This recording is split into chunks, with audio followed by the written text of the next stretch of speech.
केंद्र सरकार या मैं जिस समाधान की बात कर रहा हूँ वो जीटीए नहीं है, या गोरखा वो जो पहले पुराना चलता था क्या नाम, काउंसिल नहीं है, ठीक है, हिल काउंसिल नहीं है, जीटीए नहीं है, कोई व्यवस्था नहीं है, कुछ ठोस है, कुछ बड़ा है, समय लगता है। मेरी लड़ाई अनिल थापा, बिमल गुरुंग या अजय जी से नहीं है, मेरी लड़ाई पश्चिम बंगाल की सरकार की हमारे खिलाफ गलत नीतियों से है। पश्चिम बंगाल के लोगों से लड़ाई नहीं है, पश्चिम बंगाल की सरकार से भी नहीं है, उनकी गलत नीतियों के ऊपर मेरा जो है उसमें मेरा मत अलग है। या जीटीए को चुनाव है नहीं, है तो टेंडर है, हम कॉन्ट्रैक्टर नहीं है, जो कॉन्ट्रैक्टर है वो चुनाव लड़ेगा। देखिए अगर कॉलेज का चुनाव लड़ना होगा उसमें भी इससे ज्यादा नियम कानून होते हैं। और आज ममता दीदी बुलडोजर चला करके गोरखाओं के ऊपर में अन्याय करके जीटीए चुनाव कराना चाहती है, तो मैं इतना ही कह सकता हूं उनकी बुद्धि भ्रष्ट है, मुझे उसमें कोई टिप्पणी नहीं करनी। मेरी बिमल जी से कोई बातचीत नहीं है। 2000 मेरे ख्याल से 20 या 21 में जब से वो बंगाल है उसके बाद मेरा उनसे कोई संपर्क नहीं है। अच्छे व्यक्ति हैं, जाति के प्रति ईमानदार है, इतना मैं जरूर कह सकता हूँ। मिस ममता ब्यानर्जीले गभर्मेन्ट अफ वेस्ट बेङ्गालले मागेको दस्तावेज हामीले पुटअप गऱ्यौँ अनि उहाँले मागेको कुरा, उहाँले भनेका कुराहरू आज हामीले पुटअप गरिसकेपछि त्यो समय 1 घण्टा नबित्दै उहाँले एउटा घोषणा गर्नुभयो कि जिटिए इलेक्सनको। त्यसले गर्दाखेरि हामीले त्यो विषयहरूमा हामीले उहाँलाई बार भनेका छौँ कि तपाईँले यो दस्तावेज हेरेर तराईको डुवर्सको 396 मौजाको विषयहरू छन् जो अघिका दिनमा 2011 को चुक्तीमा पनि यो चिज भएका थिए। त्यसै कारणले गर्दाखेरि 5 वटा मौजा तपाईँले दिनुभएको थियो, त्यसलाई हामीले डिनाइ गरेका थियौँ।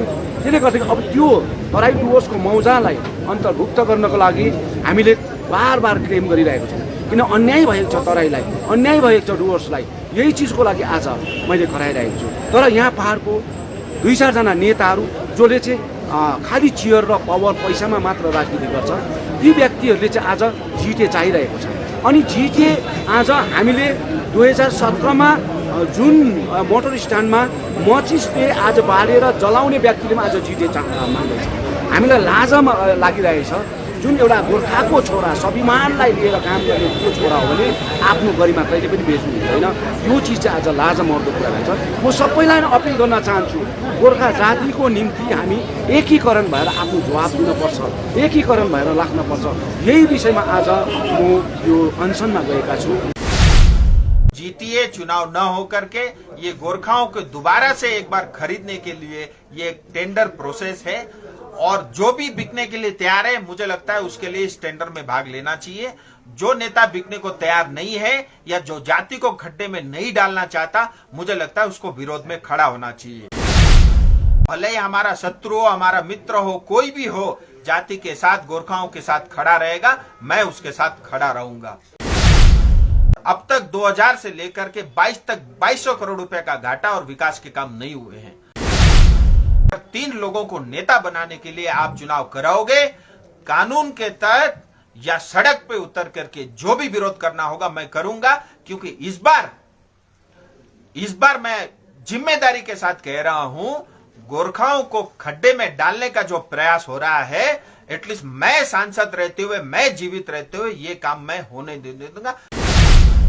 अच्छा हुआ हम सब सो रहे थे, अच्छा हुआ था पहाड़ के नेता बहुत सारे सो रहे थे, और आज एकाएक ममता दीदी के कारण सब लोग जग गए हैं। मुझे लगता है आने वाले समय में गोरखाओं का भविष्य उज्जवल है, सुनिश्चित मैं करूंगा। आपको लगता है जीटीए गोरखालैंड के लिए बाधा है? देखिए जीटीए गोरखालैंड का बात, जीटीए भैया एक डब्बा है जो आप देखो जीटीए से क्या हुआ? आप लोग कुछ नहीं देते उस टाइम तो जीटीए चलने से क्या अच्छा, इसका मतलब मैं कुछ नहीं दे रहा हूँ, जो अन्याय हो रहा है मैं होने दूं? मैं इसलिए सांसद बना हूँ, मैं इतना बेवकूफ तो नहीं हूँ। पहाड़ में डेवलपमेंट होने अच्छा बताओ, जीटीए 2011 से देखो 2011 से 2022 10 साल क्या विकास हुआ बता दो? कोई 1 रुपए का विकास बता दो मुझे।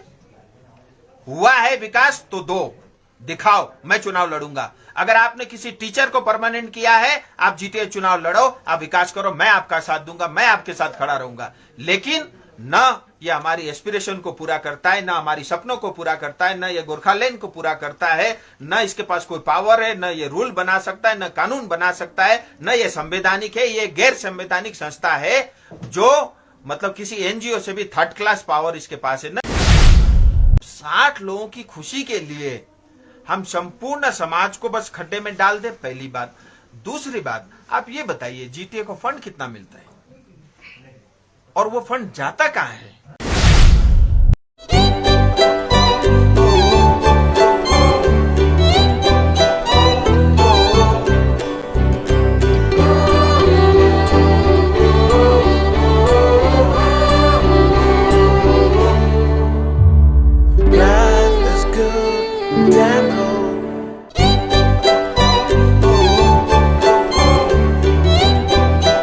के तपाईले सिलिगुडीमा घर लिने सोचिरहनु भएको छ? याद राख्नुहोस्, घर राम्रो बनेको होस्, छिमेकी पनि राम्रो होस् अनि स्थान पनि सही होस्। चम्पासरी स्थित मनकामना 7 यी सबै कुराहरूलाई ध्यानमा राखेर बनाएको छ।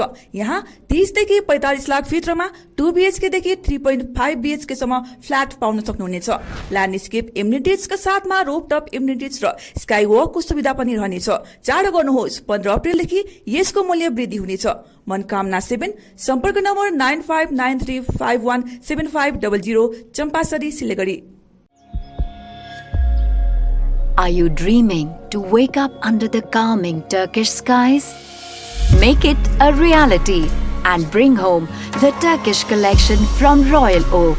Just a click away. International furniture, unbeatable price. Visit a Royal Oak store today. 50 से 70% कम कीमतों पर orchid building, opposite Vega circle, 2.5 mile, Sevoke road, Siliguri.